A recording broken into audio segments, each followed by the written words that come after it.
Hello guys, आज आपके लिए मैं सांख्यिकी का टॉपिक लेकर आया हूँ, माध्यक और बहुलक। माध्य हमने कर लिया है और माध्यिका आती है, उसके बाद बहुलक आता है। माध्यिका आपको समझ में आ गया कि माध्य आपको समझ में आ गया, माध्य औसत को कहते हैं। माध्य की 3 विधियां जो मैंने पिछले वीडियो में आपको करा दी है, तो इस वीडियो में हम माध्यिका करेंगे। माध्यिका क्या होती है? देखो, माध्यिका होती है मिड पॉइंट। आपको 5 संख्या दे दी, तो 5 संख्या दे दी तो इसका 2 संख्या आगे 2 पीछे, संख्या 4 हो गई, पीछे में 2 संख्या बची है, वो होती है माध्यिका यानी मध्य बिंदु। जैसे मैं आपको एक देता हूं, 1 2 3 4 5, ये श्रेणी दे दी, तो इसकी माध्यिका कितनी है? इसकी माध्यिका है 3, यानी 2 पद आगे रह गए, 2 पद पीछे रह गए, यानी माध्यिका कितनी हुई? 3। ये तो हमारी नॉर्मल श्रेणी होगी। आपको बड़ी बड़ी श्रेणी देते हैं, जैसे 3 7 8 11 दे दे, 9 दे दे, तो इसका रूल क्या होता है कि पहले आरोही क्रम में लिखा जाता है। कौन से आरोही क्रम में होनी चाहिए संख्या? माध्यिका के लिए संख्या क्या होनी चाहिए? आरोही क्रम में होनी चाहिए। आरोही क्रम में व्यवस्थित करने के बाद में उसका मिड पॉइंट देखा जाता है। यदि आपको संख्या देते हैं, मान लो n, सर विषम संख्या देते हैं आपको, तो आपको क्या करना है? विषम के लिए n/2 क्या करना है? n/2 + 1। और यदि सम संख्या देते n/2 करना है, ठीक है। सम देते और विषम देते तो ये करना है, जैसे आपको आप ये दे दिया, मान लो 3 4 6 5 6 7 8 दे दिया, 2 4 6 संख्या दे दी, 2 4 6 संख्या दे दी। आपको इसका निकालना है मिड पॉइंट। 3 आगे रह गए, 3 पीछे रह गए, तो इन दोनों का योग करो। 5 + 6/2 कितना है? 11/2, यानी 5.5। ये संख्या आ गई, तो ये आपका मिड पॉइंट आ गया, ठीक है। फिर नेक्स्ट आपको मान लो ये नॉर्मल सवाल दे दिया, ठीक है।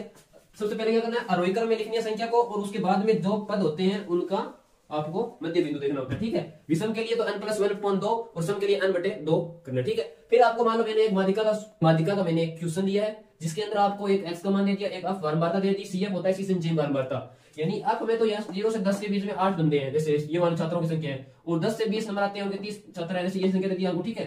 तो माध्यिका के लिए क्या करना पड़ता है? सबसे पहले माध्यिका के लिए फॉर्मूला होता है। वो फॉर्मूला क्या होता है? माध्यिका बराबर होता है l + n/2 - cf/f into h। इस फॉर्मूले की माध्यिका के फॉर्मूले में ये आपको h चाहिए, l चाहिए, cf चाहिए, f। यहाँ पे l क्या है? यहाँ पे l निम्न सीमा। निम्न सीमा किसे कहते हैं? निम्न सीमा ये होती है ऊपरी सीमा। 0 से 10 तक दे दिया ना आपको अंक, 10 से 20, तो 0 इसकी निम्न सीमा होगी, 10 इसकी ऊपरी सीमा होगी, ठीक है। और n/2 तो आपको ये इन अंकों का योग करोगे तो n आएगा, वो आएगा, मान लो 100, इनका योग करेंगे 100 आएगा, तो ये n का मान आ गया, ठीक है। cf इसमें से जो संचयी बारंबारता चुनी जाती है उसके अनुसार होता है। अब ये इसमें से कोई बारंबारता होती है हमारी, अब क्या होती है? बारंबारता। अब बारंबारता की h ऊंचाई कौन सी होती है? 0 से 10 कितने अंतर आया? 10 का। 10 से 20 कितने का अंतर? 10 यही ऊंचाई होगी इसकी, ठीक है। तो इस फॉर्मूले के लिए हमें चाहिए सबसे पहले cf के लिए क्या करना होता है? f की वैल्यू है ना, पहली संख्या यहाँ को पुट कर दो, सेम की सेम 8 आ गया, ठीक है। फिर इन दोनों का योग करना है 30 से, ठीक है। 30 और 3 38, 38 से 3 कितने हो गए? 78, 78 3 कितने हो गए? 90, 90 और 10 कितने हो गए? 100। ये 100 आ गया इनका योग। तो सबसे पहले क्या करना है? n/2 करना है, तो n/2 बराबर यानी 100/2 यानी 50।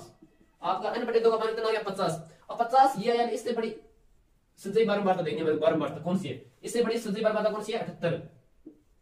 जो आपका n/2 मान आई, उससे बड़ी संचयी बारंबारता देखनी है, कौन सी आई? 78। 78 के सामने की जो मान होगा ना f के अंदर, वो होगा हमारा f आ गया हमारा 40, ठीक है। और जो cf 78 आया है, जो 78 आया मान, जो संचयी बारंबारता बड़ी आई है, उससे जस्ट ऊपर वाला पद, इस याद रखना, जस्ट इससे ऊपर वाला पद 38 है, ये होता है हमारा cf कितना हो गया हमारा? 38, और f हमारा हो गया 40, h हमारा हो गया 10, और निम्न सीमा कितनी होती है? इसके सामने जो ये दे रखा होता है कॉलम, ये होती है निम्न सीमा, यानी अलग हमारा मान आ गया 20। तो इस मान को पूरे इस फॉर्मूले में फिट करेंगे तो मान क्या आता है? l कितना है? 20 प्लस n/2 कितना है? 50 माइनस cf कितना दे दिया? 38, और f कितना आ गया? 40 इंटू h कितना है हमारा? 10। तो 20 + 12/40 इंटू 10, 0 से 0 गया, 4 × 12, माध्यिका कितनी आ गई? 23, ठीक है। ये हमारी माध्यिका का मान आ गया। तो आपको माध्यिका का एकदम कॉन्सेप्ट समझ में आ गया। एक फॉर्मूला याद रखना है, l + n/2 - cf into h/f। Only कुछ नहीं करना, cf आपको पता है कि f का मान होता है, उसको एक पहली वैल्यू सेम पुट करनी है, बाद में 3 से प्लस करनी है, ठीक है। और सबसे पहले n/, आपको चाहिए एक तो cf चाहिए, f चाहिए, h चाहिए, l चाहिए, ये मान चाहिए, ये मान हमारे यहाँ से निकलते हैं। तो आपको माध्यिका कोई भी क्वेश्चन दे दे, सिर्फ एक फॉर्मूला, इसके अलावा कुछ नहीं करना। डायरेक्ट माध्यिका दे दे, आपको 5 जैसे संख्या दे दे, कोई भी श्रेणी दे दे, तो उस श्रेणी का माध्य निकालने के लिए आपको विषम श्रेणी हो तो n/2 + 1, और सम श्रेणी हो तो n/2 करना है, ठीक है। यही हमारी माध्यिका का रोल है। अब नेक्स्ट क्वेश्चन आता है हमारा बहुलक का। देखो बहुलक, ये आपका बहुलक का एक क्वेश्चन है। आपको बहुलक बताता हूँ क्या होता है। बहुलक क्या होता है कि कोई भी संख्या दे दे आपको रिपीटेशन, जिसकी पुनरावृत्ति होती है ना, वही बहुलक कहलाता है। जो संख्या जितनी बार अधिक है वह बहुलक कहलाती है। जैसे देखो बहुलक, जैसे आपको 1 2 2 4 5 6 ये संख्या देती, आपको क्वेश्चन आ जाए बहुलक ज्ञात कीजिए। निम्न श्रेणी का क्या कहती है, बहुलक ज्ञात कीजिए।